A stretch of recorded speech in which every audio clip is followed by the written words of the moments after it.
Passion channel में आपका स्वागत है।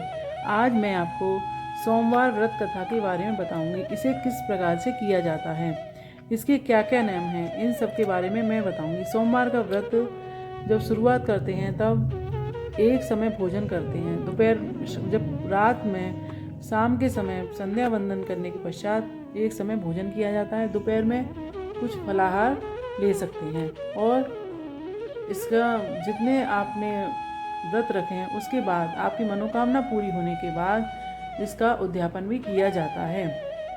सोमवार का व्रत साधारणतः दिन के तीसरे पहर तक होता है। व्रत में फलाहार या पारण का कोई खास नियम नहीं होता, किंतु यह आवश्यक है कि दिन रात में केवल एक समय भोजन करें। सोमवार के व्रत में शिवजी पार्वती माता का पूजन करना चाहिए। सोमवार के व्रत 3 प्रकार के हैं: साधारण, प्रति सोमवार, सौम्य प्रदोष, 16 सोमवार। सोमवार विधि तीनों की एक जैसी है। शिव पूजन के पश्चात कथा सुननी चाहिए। प्रदोष व 16 सोमवार, प्रति सोमवार कथा तीनों की अलग अलग है, जो आगे मैं आपको आगे आने वाली वीडियो में बताऊंगी। आज हम सोमवार की कथा मैं आपको सुनाने जा रही हूँ। एक बहुत धनवान साहूकार था, जिसके घर धन आदि किसी प्रकार की कोई कमी नहीं थी, परंतु उसको एक दुख था कि उसके कोई पुत्र नहीं था। वह इसी चिंता में रहता था। वह पुत्र की कामना के लिए प्रति सोमवार को शिव भगवान का व्रत और पूजन किया करता था तथा सायंकाल को शिव मंदिर में जाकर शिवजी के श्री विग्रह के सामने दीपक जलाया करता था। उसके इस भक्तिभाव को देखकर एक समय श्री पार्वती माता ने शिवजी महाराज से कहा, महाराज, यह साहूकार आपका अनन्य भक्त है, सदैव आपका व्रत और पूजन बड़ी श्रद्धा से करता है, इसकी मनोकामना पूर्ण करनी चाहिए। शिव भगवान ने कहा, हे पार्वती, यह संसार कर्म क्षेत्र है। जैसे किसान खेत में बीज बोता है वैसे ही फल काटता है, इसी तरह इस संसार में प्राणी जैसा कर्म करते हैं वैसा ही फल भोगते हैं।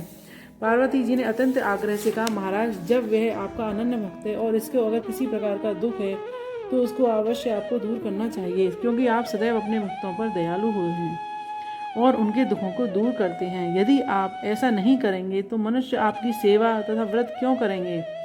पार्वती का ऐसा आग्रह देख शिवजी महाराज कहने लगे, हे पार्वती, इसके कोई पुत्र नहीं है, इसी चिंता में अति दुखी रहता है। इसके भाग में पुत्र न होने पर भी मैं इसको पुत्र की प्राप्ति का वर देता हूँ, परंतु यह पुत्र केवल 12 वर्ष तक ही जीवित रहेगा। इसके पश्चात वह मृत्यु को प्राप्त होगा। इससे अधिक मैं और इसके लिए कुछ नहीं कर सकता। यह सब बातें साहूकार सुन रहा था। इससे उसको ना कुछ प्रसन्नता हुई, ना ही कुछ दुख हुआ। वह पहले जैसे ही शिवजी महाराज का व्रत और पूजन करता रहा। कुछ काल व्यतीत हो जाने पर साहूकार की स्त्री गर्भवती हुई और उसके 10वें महीने में उसके गर्भ से अति सुंदर पुत्र की प्राप्ति हुई। साहूकार के घर में बड़ी खुशी मनाई गई, परंतु साहूकार ने केवल उसकी 12 वर्ष की आयु जानकर कोई अधिक प्रसन्नता प्रकट नहीं की और ना ही किसी को भेद बताया। जब वह बालक 11 वर्ष का हो गया, बालक की माता ने उसके पिता से विवाह आदि के लिए कहा, तो वह साहूकार कहने लगा कि अभी मैं इसका विवाह नहीं करूंगा, अपने पुत्र को काशी जी पढ़ने के लिए भेजूंगा। फिर साहूकार ने अपने साले अर्थात बालक के मामा को बुलाकर उसको बहुत सा धन देकर कहा कि तुम इस बालक को काशी जी पढ़ने के लिए ले जाओ और रास्ते में जिस स्थान पर भी जाओ यज्ञ करते और ब्राह्मणों को भोजन कराते जाओ। वह दोनों मामा भांजे यज्ञ करते और ब्राह्मणों को भोजन कराते जा रहे थे। रास्ते में उनको एक शहर पड़ा। उस शहर में राजा की कन्या का विवाह था और दूसरे राजा का लड़का जो विवाह यानी बारात लेकर आया था, वह एक आंख से काना था। उसके पिता को बड़ी चिंता थी, कहीं वर को देख कन्या कि माता पिता विवाह में किसी प्रकार की अड़चन पैदा ना कर दें। इस कारण जब उसने अति सुंदर सेठ के लड़के को देखा, उसने मन में विचार किया, क्यों न दरवाजे के समय इस लड़के से वर का काम चला लिया जाए। ऐसा विचार कर वर के पिता ने उस लड़के को मामा से बात की और वे राजी हो गए। फिर उस लड़के को वर के कपड़े पहना, घोड़ी पर चढ़ा, दरवाजे पर ले गए और सब कार्य प्रसन्नता पूर्ण संपन्न हो गया। फिर वर के पिता ने सोचा, यदि विवाह का कार्य इसी लड़के से करा लिया जाए तो क्या बुराई है। ऐसा विचार कर लड़के और उसके मामा ने से कहा, यदि आप फेरों का और कन्यादान के काम को भी करा दें तो आपकी बड़ी कृपा होगी। मैं इसके बदले में आपको बहुत कुछ धन दूंगा। और उन्हें स्वीकार कर लिया। विवाह कार्य भी बहुत अच्छी तरह से संपन्न हो गया, परंतु जिस समय लड़का जाने लगा तो उसने राजकुमारी की चुंदड़ी के पल्ले पर लिख दिया कि तेरा विवाह तो मेरे साथ हुआ है, परंतु जिस राजकुमार के साथ तुमको भेजेंगे वह एक आंख से काना है। मैं काशी जी पढ़ने जा रहा हूँ। लड़के के जाने के पश्चात राजकुमारी ने जब अपनी चुंदड़ी पर ऐसा लिखा पाया तो राजकुमार के साथ जाने से मना कर दिया। कहा कि यह मेरा पति नहीं है, मेरा विवाह इसके साथ नहीं हुआ है, वह तो काशी जी पढ़ने गया है। राजकुमारी की माता पिता ने अपनी कन्या को विदा नहीं किया। बारात वापस चली गई।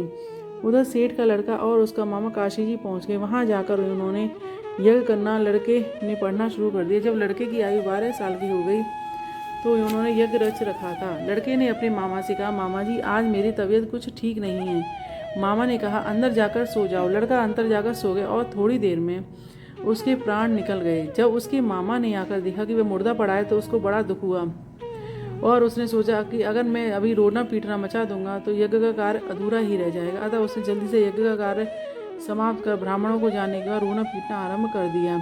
संयोगवश उसी समय शिवजी और पार्वती जी उधर से जा रहे थे। जब उन्होंने जोर जोर से रोने की आवाज़ सुनी तो पार्वती जी कहने लगे, महाराज ये कोई दुखिया रो रहा है, इसको कष्ट दूर कीजिए। जब शिव पार्वती के पास जाकर देखा तो वह एक लड़का मुर्दा पड़ा था। पार्वती जी कहने लगी, महाराज यह तो उसी सेठ का लड़का है जो आपके वरदान से पैदा हुआ था। शिवजी कहने लगे, हे पार्वती, इसकी आयु तो इतनी ही थी, सो वह भोग चुका। तब पार्वती ने कहा, महाराज इस बालक को आयु दे दो, नहीं तो इसके माता पिता तड़प तड़प कर मर जाएंगे। पार्वती जी के बार बार आग्रह करने पर शिवजी ने उसको जीवन वरदान दिया और शिवजी महाराज की कृपा से वह लड़का जीवित हो गया। शिव पार्वती कैलाश चले गए। वह लड़का और उसका मामा उसी प्रकार यज्ञ करते तथा ब्राह्मणों को भोजन कराते अपने घर की ओर चल पड़े। रास्ते में उसी शहर में आए जहाँ उसका विवाह हुआ था। वहाँ पर आकर उन्होंने यज्ञ आरंभ कर दिया तो उस लड़के के ससुर ने उसको पहचान लिया और अपने महल में ले जाकर उसकी बड़ी खातिर की। साथ ही बहुत दास दासियों सहित आदरपूर्वक लड़की और जमाई को विदा किया। जब वे अपने शहर के निकट आई तो मामा ने कहा, मैं पहले जाकर खबर कराता हूँ। जब वह लड़के का मामा घर पहुँचा तो लड़के के माता पिता घर की छत पर ही बैठे थे और यह प्रण कर रखा था कि यदि हमारा पुत्र सकुशल घर लौट आया तो हम राजी खुशी नीचे आ जाएंगे, नहीं तो छत से गिरकर अपने प्राण दे देंगे। इतने में उस लड़के के मामा ने आकर यह समाचार दिया कि आपका पुत्र आ गया है तो उनको विश्वास नहीं हुआ। उनके मामा ने शपथ पूर्वक कहा कि आपका पुत्र अपनी स्त्री के साथ बहुत सारा धन लेकर आया है। तो सेठ ने बड़े आनंद के साथ उसका स्वागत किया और बड़ी